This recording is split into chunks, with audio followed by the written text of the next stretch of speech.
Alors, la loi du 2 août 2021 relative à la bioéthique est la première loi relative à la bioéthique aussi peu consensuelle, comme l'illustrent deux événements extraordinaires qui ressortent de son élaboration. Alors, d'une part, l'échec de la commission mixte paritaire. En effet, jusqu'à présent, toutes les lois de bioéthique avaient été adoptées grâce à une commission mixte paritaire.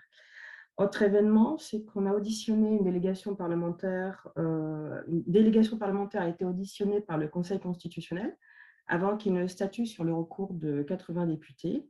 Il faut savoir qu'une telle audition n'est pas prévue par la procédure. Alors, le Conseil constitutionnel français a déclaré l'ensemble des dispositions contestées conformes à la Constitution dans sa décision du 29 juillet 2021. Et l'une des raisons de la fracture parlementaire et donc sociale motivant la saisine du Conseil constitutionnel est l'autorisation légale implicite insérée dans le Code de la santé publique de créer des chimères.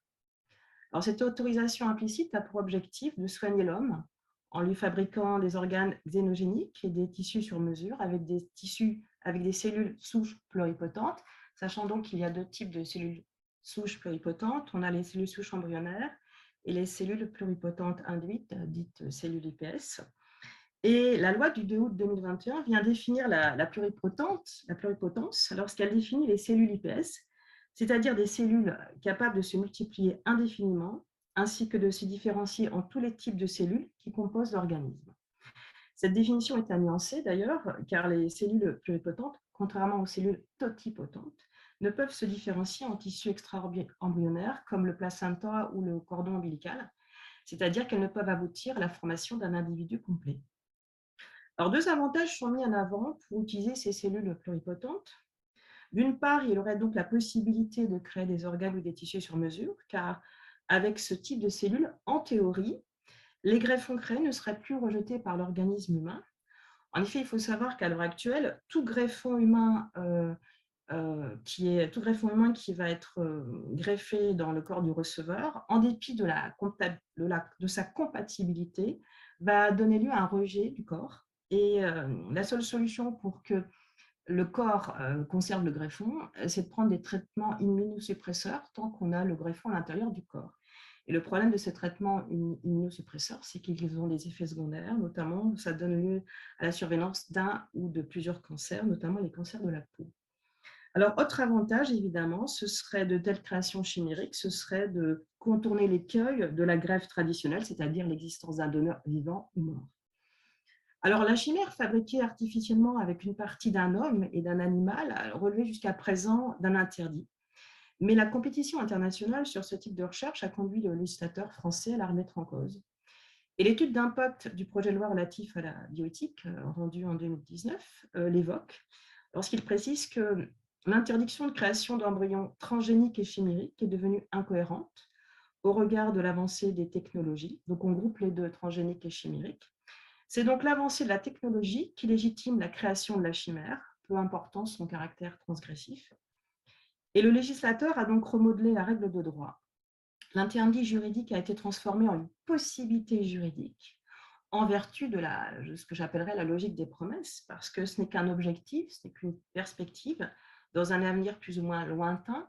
Dans un premier temps, ça va permettre aux chercheurs français de réaliser de la recherche fondamentale sans finalité médicale. C'est d'ailleurs une des raisons pour lesquelles la loi du 2 août 2021 a élargi la finalité de la recherche fondamentale ou appliquée sur l'embryon ou sur les souches embryonnaires. En effet, ces deux types de cellules ces deux types de recherche ne doivent plus nécessairement s'inscrire dans une finalité médicale, mais elles peuvent également, dorénavant, s'inscrire uniquement dans un objectif d'amélioration de la connaissance de la biologie humaine. Et on peut préciser également que la recherche sur les cellules iPS n'est quant à elle pas conditionnée à une de ces deux finalités.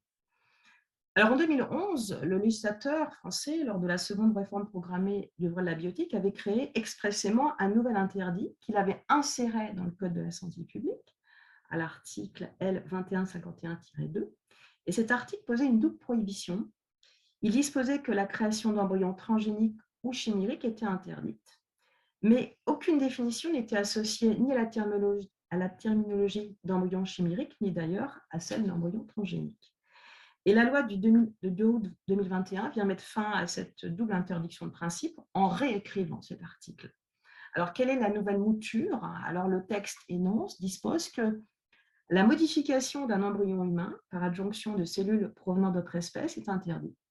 Donc, une prohibition liée au chimérisme demeure, mais son champ est réduit. En effet, s'il n'est pas possible de modifier un embryon humain, à contrario, il est possible de modifier un embryon animal par adjonction de cellules provenant d'autres espèces, dont l'espèce humaine. Alors, la notion, avec cette évolution législative, passe de l'imprécision à une précision partielle. Il y a, semble-t-il, un passage de la notion biologique à des qualifications juridiques, et c'est ce que nous allons voir dans un premier temps. Alors, dans un premier temps, voyons tout d'abord, d'un point de vue étymologique, qu'est-ce qu'une chimère? Alors, la chimère, dans notre inconscient collectif, effraie. Elle renvoie à son étymologie, chiméria, signifiant jeune chèvre. La chimère est représentée comme un monstre mythologique soufflant du feu, à tête de lion, corps de chèvre et queue de serpent. Elle peut d'ailleurs désigner des êtres vivants, c'est le cas à l'heure actuelle, puisque il y a un poisson vivant en eau profonde qui s'appelle la chimère monstrueuse, la Chimeria monstrosa. Et l'adjectif qualifiant ce poisson illustre les peurs associées à cette terminologie. Pour autant, la chimère naturelle existe déjà chez l'être humain. L'Académie nationale de médecine définit la chimère comme un organisme constitué de 2 ou plus rarement plusieurs variétés de cellules d'origine génétique différentes. L'organisme est donc une mosaïque de cellules, pour autant il n'y a pas de mélange de matériel génétique. Alors, prenons un exemple, le chimérisme qui existe dans l'espèce humaine, un exemple de chimérisme qui peut être complet. Alors, dans ce cas, il est exceptionnel, c'est un chimérisme qui résulte de la fusion de 2 œufs au cours d'une grossesse gémellaire, provenant d'une double fécondation, qui aurait dû aboutir à la naissance de 2 jumeaux dizygotes, et le fœtus possède alors des cellules avec des génomes différents. Alors, ce qui change ici, c'est que cette chimère va être créée par l'homme, elle n'est plus naturelle, et la chimère est une notion biologique qui, en réalité, recouvre plusieurs réalités différentes. Alors, on a tout d'abord les hybrides qui ont été évoqués par mon collègue. Les hybrides qui sont les embryons créés en introduisant le noyau d'une cellule somatique humaine, c'est-à-dire non germinale, dans un ovocyte animal et suite à un choc électrique ou chimique, on arrive à déclencher un développement embryonnaire sans fécondation et on parle alors de développement parthénogénétique et cet embryon est un parthénote. Il faut savoir qu'à défaut d'ADN mâle, il ne peut pas se développer au-delà du stade blastocyste, c'est-à-dire entre 5 et 7 jours après la fécondation.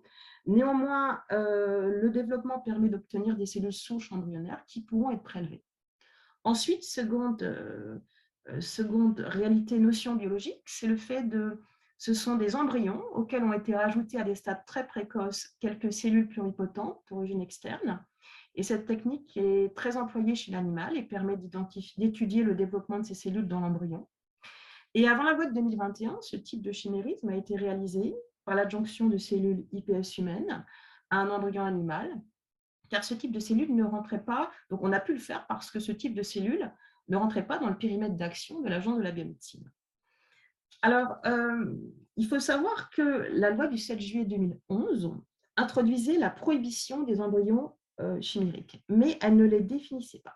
Et le Conseil d'État, qui avait été saisi pour s'exprimer sur les potentialités d'évolution de la loi de bioéthique, en 2018, a pu relever que les études qui sont faites à l'étranger, ainsi que les évolutions qui sont envisagées par le législateur français, n'étaient pas couverts par l'interdit de 2011. Et le Conseil d'État précisait, si on veut prohiber cette technologie émergente, il faut créer une nouvelle disposition.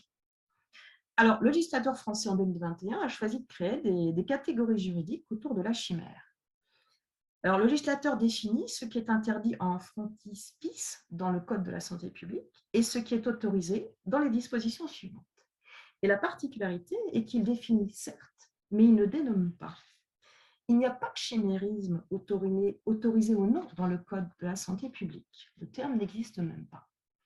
Alors, en tous les cas, le mot chimère n'apparaît pas, mais il y a quand même 2 catégories juridiques qui s'analysent en des chimères. On a tout d'abord, première catégorie, la chimère interdite expressément, que je viens de préciser, donc la modification d'un embryon humain par l'adjonction de cellules provenant d'autres espèces. Et ensuite, on a la chimère autorisée qui se déduit implicitement de cet article, à contrario, c'est-à-dire est autorisée la modification d'un embryon animal par adjonction de cellules provenant d'autres espèces. Et dans les dispositions qui suivent dans le Code de la santé publique, qui suivent concernant les cellules souches, quelles qu'elles soient, donc embryonnaires ou IPS, il est précisé qu'il est possible d'insérer ces deux catégories de cellules dans un embryon animal dans le but de son transfert chez la femelle. Alors, on relève que le droit n'évoque plus l'embryon chimérique, en effet, parce que la création par l'homme va aller au-delà du stade embryonnaire, puisqu'on souhaite une gestation. Alors, le législateur, en 2021, a introduit donc une classification de ce qui est tolérable ou non, sans le dénommer. On franchit un tabou qui semble peu assumé. À l'analyse, pour le législateur, il n'y a pas atteinte à l'espèce humaine, qui est un principe affirmé à l'article 16-4 du Code civil. En effet, il ne semble pas que l'on soit en présence d'un être lié à l'humanité, ce qui explique peut-être le positionnement de l'interdit dans le Code de la santé publique et pas dans le Code civil. Alors, cette classification du tolérable et de l'intolérable a pour fin l'acceptabilité, quels que soient les enjeux mis en avant, autour de la transgression interespèce. Et c'est ce que nous allons voir dans un second temps. En effet, le législateur utilise des stratégies, des techniques pour cette acceptabilité de la transgression, pour obtenir notamment le rejet de toute ontologie liée à l'humanité. Alors tout d'abord, on a enfoui cette prohibition dans le Code de la santé publique. Alors ce positionnement a été réalisé par le législateur de 2011 à l'origine, mais par un symbolique aurait nécessité que les dispositions qui le concernent soient repositionnées dans le Code civil. Le Conseil d'État s'était exprimé en ce sens en 2018. Ensuite, on fait disparaître la sémantique liée au chimérisme. Dans le projet de loi, d'ailleurs, la sémantique chimère n'apparaît même pas dans l'exposé des motifs. Alors, la disparition de toute sémantique en lien avec le chimérisme participe donc de cette acceptabilité, peut-être pour faire oublier la nature de la technique et faire ainsi perdre symboliquement à cet organisme toute ontologie liée à l'humanité. Alors, troisième stratégie pour obtenir cette perte de l'ontologie liée à l'humanité, c'est l'insignifiance quantitative qui vient d'être évoquée par mon collègue. Alors, l'Agence de la biomédecine, dans son rapport de 2018 sur l'application de la loi de bioéthique, relève que jusqu'à présent, les cellules humaines présentes dans ces embryons chimériques sont généralement très minoritaires par rapport aux cellules animales, moins de 1%. L'insignifiance quantitative permet-elle, d'un point de vue biologique et corrélativement juridique, de considérer que cet embryon est seulement animal? À partir de quel pourcentage cet organisme vivant créé basculerait-il alors dans l'humanité? Finalement, les qualifications juridiques choisies par le législateur relèvent d'un choix politique et de la volonté de ne pas freiner la recherche française et de favoriser sa compétitivité internationale. Alors, le rattachement à la loi relative à la bioéthique constitue-t-il un relief d'humanité? L'ontologie de cet organisme vivant que l'on va créer n'est pour autant pas totalement gommée, puisque les recherches autorisées sont insérées dans le droit de la bioéthique, par une loi de la bioéthique, et non dans les dispositions relatives à la recherche animale. Il demeure alors un relief d'humanité autour de ces chimères. Néanmoins, on fait fi par ce choix des risques principaux qui avaient été de cette transgression interespèce qui avait été pointée par le Conseil d'État en 2018, le risque de susciter une nouvelle zoonose, le risque de représentation humaine chez l'animal, comme on l'a vu chez notre collègue avec ses images notamment de synthèse, et d'autres qui n'étaient pas de synthèse, ainsi que le risque de conscience humaine chez l'animal. Alors finalement, le législateur français donc autorise ces chimères par le biais des cellules souches pluripotentes. Alors on a créé des régimes allégés par rapport aux recherches sur l'embryon humain pour encadrer les chimères qui peuvent être réalisées. Alors, la loi du 2 août 2021 a unifié partiellement les régimes des cellules souches embryonnaires et des cellules IPS lorsque leur objet porte sur le chimérisme. Alors, il faut savoir que jusqu'en 2021, le régime des recherches sur les cellules IPS relevait du régime de la déclaration préalable auprès du ministère chargé de la recherche et du directeur de l'ARS territorialement compétente, et celui des cellules souches embryonnaires était rattaché à celui de l'embryon.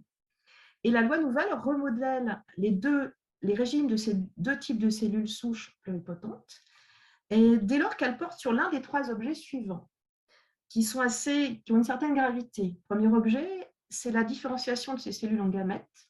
Second objet, c'est l'obtention de modèles de développement embryonnaire in vitro. Et troisième objet, qui nous intéresse ici, c'est l'insertion de ces cellules dans un embryon animal dans le but de son transfert sur la femelle. Alors, voyons ces nouveaux régimes, en quelques mots.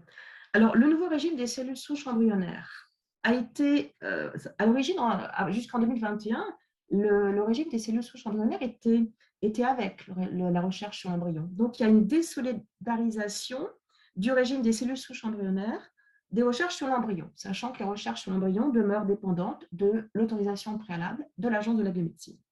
Et dorénavant, l'ensemble des recherches sur les cellules souches embryonnaires relèvent de la déclaration auprès de l'Agence de la biomédecine. Alors, quel que soit l'objet de ces recherches, le directeur général de l'Agence de la biomédecine peut s'y opposer dans un délai. Donc, il peut s'opposer par rapport à trois finalités, notamment si la pertinence scientifique de la recherche n'est pas établie. Alors, il faut savoir qu'il y a trois finalités, mais je n'ai pas le temps de les exposer. Il faut savoir que ces trois finalités sont communes aux recherches sur l'embryon et aux recherches sur les cellules souches embryonnaires, même s'il y a eu désolidarisation de ces types de recherches. Alors, on va dire qu'il y a une sorte de droit commun des recherches sur les cellules souches embryonnaires, et ensuite, on a des cas particuliers qui sont dérogatoires, entre guillemets. Alors, il faut savoir que si la recherche porte sur une des trois finalités, en plus, le régime est légèrement modifié par rapport au droit commun du régime sur la recherche des cellules souches embryonnaires. En effet, l'opposition formulée par l'Agence de la biomédecine est prise après avis public de son conseil d'orientation. Ça, c'est le nouveau régime des cellules souches embryonnaires, en quelques mots. Ensuite, on a créé, pour les cellules iPS, un nouveau régime. Alors, le régime antérieur préexiste, il continue, mais là, on crée un nouveau régime dès lors que les recherches sur ces cellules portent sur l'un des trois objets que je viens de citer, dont le chimérisme. Et dans ce cas, le directeur général de l'ABL peut s'opposer dans les mêmes conditions procédurales que les cellules souches embryonnaires lorsque les recherches portent sur l'un des trois objets. Il faut savoir que parallèlement, il y a des sanctions pénales. Et là, c'est intéressant, on dit sanctions pénales, c'est intéressant. Alors, il faut savoir qu'il y a toujours eu des sanctions pénales pour le régime des cellules souches embryonnaires. Depuis l'origine, on a scindé les sanctions pénales quand on violait les recherches sur l'embryon et lorsqu'il y avait des recherches sur les cellules souches embryonnaires. Quand on violait les dispositions sur la recherche sur l'embryon, c'était 7 ans d'emprisonnement et 100 000 € d'amende. Et pour les cellules souches embryonnaires, il y a toujours eu le même quantum, c'est-à-dire 2 ans d'emprisonnement et 30 000 € d'amende. Et dans ce régime renouvelé, on garde absolument le même quantum s'il y a violation des recherches sur les cellules souches embryonnaires. Et donc, ce quantum préexiste, sauf que le nouveau régime est associé à ce quantum. Ce qui est un peu embêtant, c'est qu'il y a d'un côté le droit commun des cellules souches embryonnaires et les cellules souches embryonnaires vers lesquelles il y a les trois objets précités. Et on aurait pu s'attendre à ce qu'il y ait une aggravation des sanctions pénales pour les trois objets précités, ce qui n'est pas du tout le cas. Et ce qui est un peu gênant parce que là, dans ces trois catégories où il y a une certaine gravité, où on viole un tabou pour le chimérisme, on ne prenne pas en compte cette gravité. Sachant que le Sénat, en première et en seconde lecture, avait demandé qu'on augmente le quantum des sanctions pénales, qu'on passe à 4 ans d'emprisonnement et à 60 000 € d'amende. Et ça a été totalement refusé. Et c'est-à-dire donc qu'il n'y a pas de gradation entre les différents types de recherche sur les cellules souches embryonnaires. Il faut savoir que les sanctions pénales en matière de recherche sur les cellules iPS sont du même ordre. Ce sera les mêmes quantums. Alors, que dire pour conclure? Alors, quid dans les deux cas du bien-être animal, sachant que dans les deux cas, de toute manière, l'animal n'a pas vocation à survivre. Il ne semble pas que les chimères qui pourraient être créées aient vocation à bénéficier d'une quelconque protection. Paradoxalement, alors que le droit français donc, autorise un certain type de chimère aux fins de sauver l'homme, la xénogreffe semble rebondir. Les chercheurs américains, en effet, ont annoncé la réalisation en septembre 2021 de la transplantation d'un rein de porc génétiquement modifié chez une femme en état de mort cérébrale.